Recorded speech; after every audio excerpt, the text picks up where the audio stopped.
Hello and welcome. Today I thought we would do a Druid build. I was looking through the subclasses and one of the ones which I nearly built for myself was the Druid of Entropy. It's a fascinating subclass from the Grim Hollow books which gets up to 3 attacks by level 14, which is a lot of fun and can do some really cool stuff. The build I'm making is just about damage, and I cannot stress this enough. If I was playing this in a game, I probably wouldn't build it in the way I'm about to show you, but the way I'm about to show you does clock out with a preposterous chance to crit nearly 50% per attack, along with an absurd damage output as well, which is good if that's what you're into. It has a couple of turns of setup, which is worth noting, at least in the late game, but there are so many things you can do with this just by virtue of it being a druid. So while I'm going through this and you're checking out the features, keep that in mind, because the way that this build would be played is not the only way you can play this class, and I don't think that it should be either. Also, I am a little bit ill, as you can probably tell from my voice. So this is And Ruin for All, because I'm a metalhead and Metallica and a key part of my development. We're obviously starting with Druid. We're going for Druid Warden as well as the Primal Order here. I do think it's worth noting that we're only using that for the first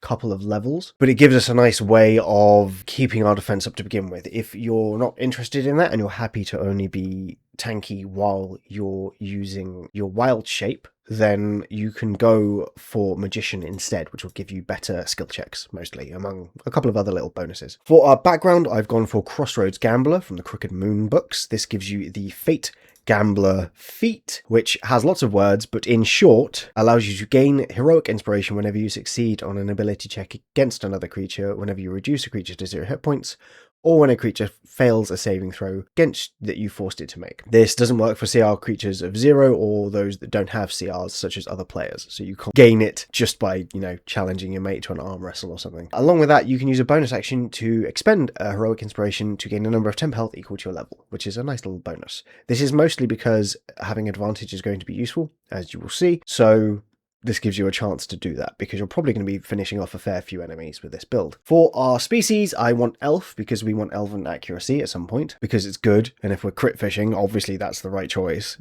Frustrating, isn't it? I'll complain about something else later on as well, so, that's exciting. Shadowkai has the teleport. It is an elf, so you only need to sleep for 4 hours, which is always good. You can't be put to sleep, which is also good, and you get resistance after you've teleport, which makes you even tanky, which is great. And then for our stats, I've gone 8, 14, 16, 8, 17, 10. The reason I haven't maxed out dexterity here is because, put a 15 into it, for example, is purely because our wisdom is actually going to be the main thing affecting our AC once we get into it properly because of the subclass, and we want 2 in it at the moment so that we can get some medium armor and make the most out of that. As with the Bladesinger, I'm going to go over the relevant stuff here.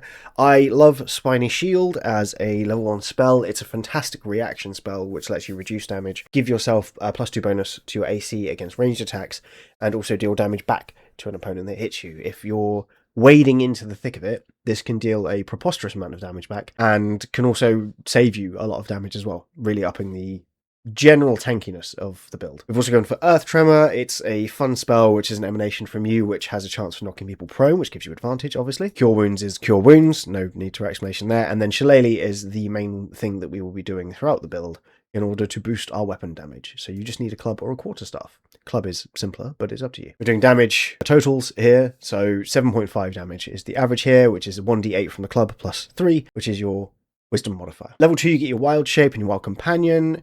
Theoretically, you could use a wild shape to give yourself Find Familiar, which allows you to gain advantage on your attacks that way as well, which is nice if that's what you're looking for. Damage doesn't change though. Our subclass at level 3 is the Druid, the Circle of Entropy, This comes with a few really cool things. Let's go over Ruin Incarnate first. This is your wild shape use. It lets you, as a bonus action, use your wild shape to adopt an aspect of entropy and the inevitable end of all things for 10 minutes. This gives you advantage on attack rolls against bloodied creatures, which is fantastic and is going to be absolutely amazing throughout any combat that you have, basically. It allows you to attack twice instead of once, which is fantastic at level 3, and it also gives you a base AC of 17 plus your wisdom modifier. If you're using a shield alongside that, which you should be if you're using a club, this gives you an AC right now of 22, which is just phenomenally high. But wait, there's more. You get 3 different options you can choose from as part of this. You can, one which is more magic based, you can use a magic action to make an explosion basically, which deals 1d6 per spell slot level you expended. 1d6 plus spell level. No, per level. Cool. It also gives the creature that fails, any creatures that fail this DC, vulnerability to their damage as well, which can be really, really helpful. You can also gain weapon mastery, which is nice. But the one we're going to be using throughout the entire build is the Ruinous Smite, which allows you to add a d8 of necrotic damage plus 1d8 per the level of the spell slot that you use. Along with that, it allows your attacks to crit on a 19 or a 20, which is funky. So yes, that plus advantage gives us a pretty solid chance to crit straight away. Along with that, if you're looking to boost it a little bit, and for numbers I'll be using this, you can also take Enlarge to make yourself bigger, give yourself better reach, and add a d4 to your attacks. This means that at this point, so at level 3, our damage goes up from 7.5 to 33.5, with us enlarged, which is nice. It allows us to use our Shillelagh for 1d8. You get 1d4 damage from the enlarge spell, and then you do 3d8 because you're using a second level spell for your smite, plus 3, which is 23.5 on the first one, and then your second hit is just without the smite, which is just 10 damage, so it's 33.5 damage already, plus you have an AC of 22, and a chance to crit per turn of 34%, which is already pretty strong. With this, the order in which I've done this is we're going to take Warcaster here, because the ability to hold on our concentration is going to be really, really important. And while Elven Accuracy could also be good here as well, I prefer the consistency in holding onto our spell slots. If you're playing through a book, a lot of the modules have a silly amount of encounters per day. Being able to get through an encounter using only 1 or 2 spell slots is huge, especially in these early levels, so keep that in mind. You could, if you prefer, though, use something, you could take Elven Accuracy here instead. We will get to that at level 8, but for now, we're going to go Warcaster. This adds an extra +1 to our attacks, which just bumps us up to 35.5. Nothing particularly spectacular about that, but it's good nevertheless. Level 5 lets us get more wild shapes, which is probably a good thing, and it also gives us level 3 spells, which is nice because it means we can upcast our smite a little bit more. This boosts our damage to 42 at this point. Oh, the bump to our wisdom also means we have an AC of 23 as of last. Level 6 gives us a boost to our strength and dex throws. We get to add our wisdom modifier to both of those, which is great. And it also allows us to change our damage type to acid, cold, fire, lightning, or necrotic. If you're fighting in a campaign where vulnerabilities are common, or you can inflict them, say if you wanted to play this in a different way, you could use the magic explosion ability from level 3 to give them a vulnerability to one of these damage types. You could do so and then deal extra damage like that, which would be a lot of fun to play. In terms of damage though, it doesn't give us anything with this particular way of playing it. Level 7 does give us something though, shockingly. It gives us Primal Strike, which lets us add an extra d8 to our damage, and this is the other thing I want to complain about, it gives us a spell you've probably heard of, called Conjure Minor Elementals. When doing a build, which is going to hit multiple times per turn, as someone that's doing this kind of stuff, you're kind of forced to take this, because it just does so much damage. It adds in a 2d8 damage, plus 1d8 for any upcast level, which is what we will be doing throughout the rest of the build, and it makes the area around us difficult terrain as well, which means enemies can't get away from us, which is pretty cool. So we're going to take that because you have to. Legally, you have to. And it jumps our damage up to 59.5 as well, which is decent, obviously, with the extra d8 from the Primal Strike plus Conjure Minor Elementals at level 4, Ruinous Smite at level 3, and our Shillelagh went up back at level 5 to a d10 from a d8 as well. Level 8, we are going to take Elven Accuracy. We are obviously going to boost our Wisdom, which lets us crit with a lot more. Elven Accuracy allows you to roll 3 dice instead of 2 dice, when you have advantage. We're going to have advantage a lot at this point because we are either going to be hitting stuff using a heroic inspiration, obviously other players could come into this, or you will be hitting them when they are bloodied, which is going to happen pretty quickly with your first hit being a Smite and Conjure Minor Elemental infused monster. So you're going to have near permanent advantage a lot of the time. With that advantage, you have a chance to crit of 47% per turn, which is great. This also gives us another 4th level slot, which means that we can, on our big turn, then do Ruinous Smite at level 4, which jumps our damage up to 64. Level 9 gives us level 5 slots. We're going to upcast accordingly, which boosts our damage up to 73. Level 10 gives us a really cool feature which adds another step to our process.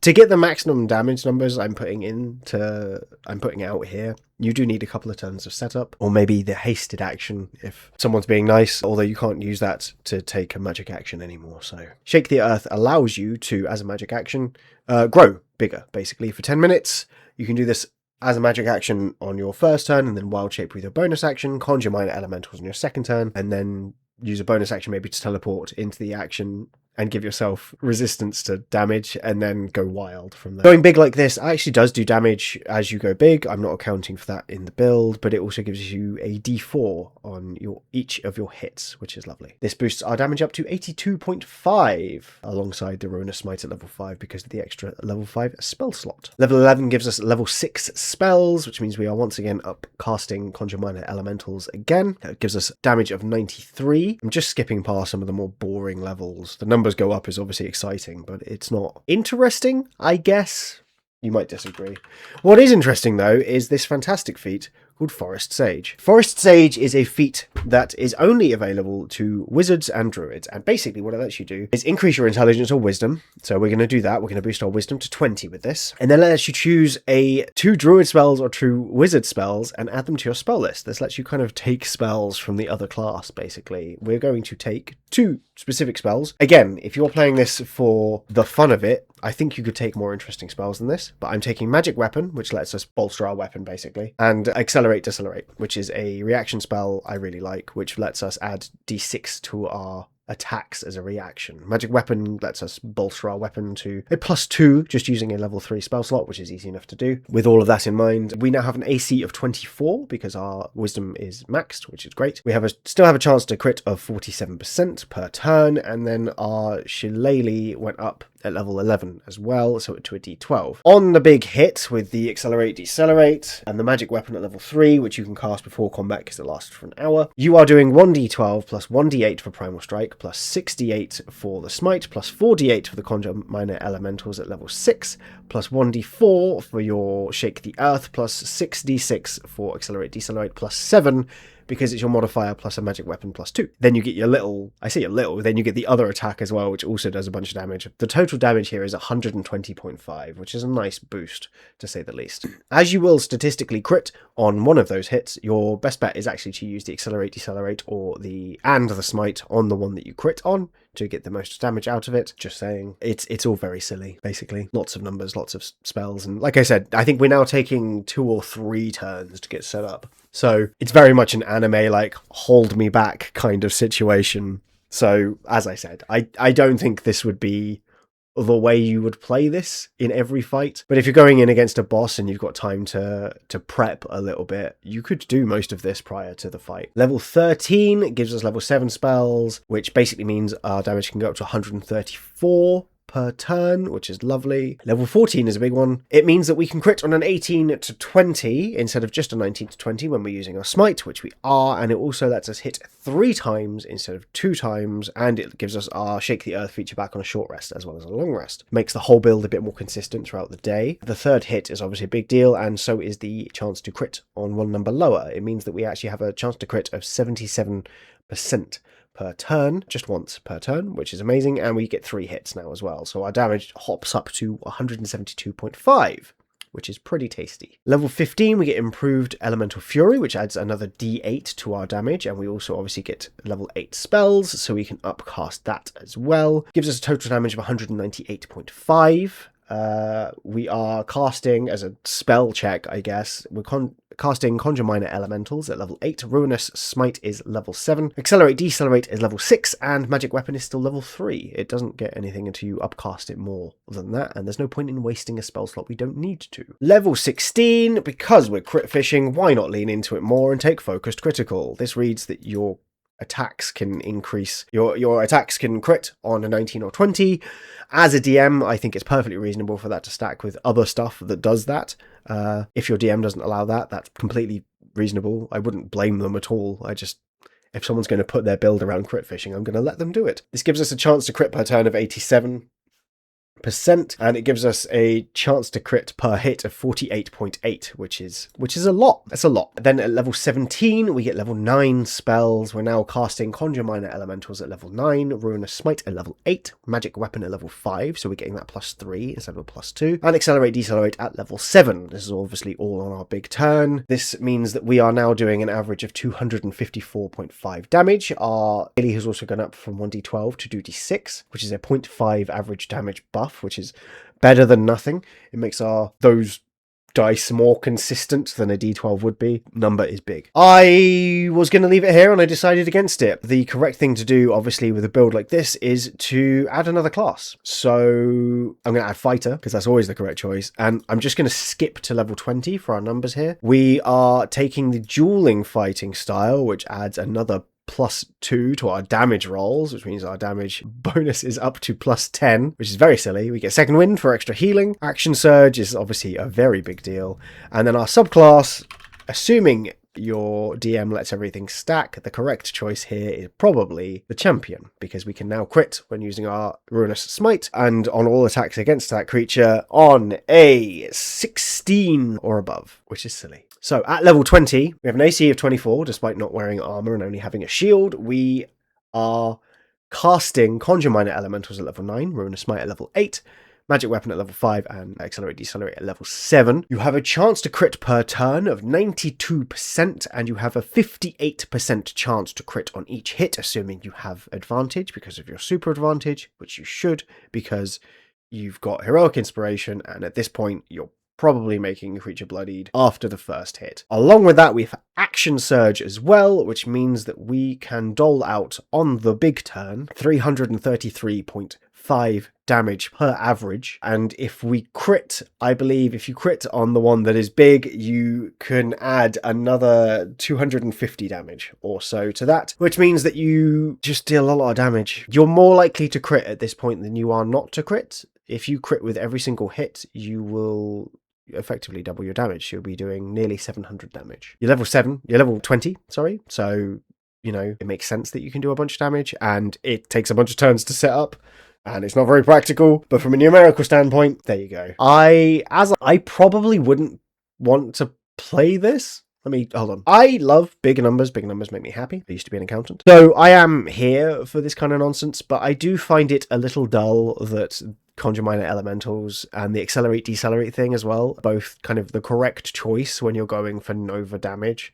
So I probably won't do another build with those things. The calculations are a nightmare. Just to go over the big hit at level 20, you're doing 2d6 plus 2d8 plus 9d8 plus 7d8 plus 1d4 plus 8d6 plus 10. And then the little hits are 2d6 plus 7d8 plus 1d4 plus 10, which is more manageable, but it's still a lot of dice. Thankfully, I have the spreadsheet I made myself from last time, so it's fine, but it's a lot of dice. I think that this kind of build can be fun, and if you're playing in a one-shot, take that final thing, because why not? But if you're playing this, actually, I would be tempted to take the magic action, make stuff vulnerable, and then hit them with that. Conjure Minor Elementals is still going to work with that, but you get the advantage of messing around with vulnerability and whatnot, and that can be a lot of fun to play around with. You can also play it as more of a spellcaster if you want to, although the Entropy subclass really does feel like it's intended to be getting up close and personal and hitting things. To be fair, it doesn't say anywhere that it has to be a melee weapon, it just says it has to be a weapon, which means that you could be doing this with a longbow or a dart gun or whatever else that you wanted to play,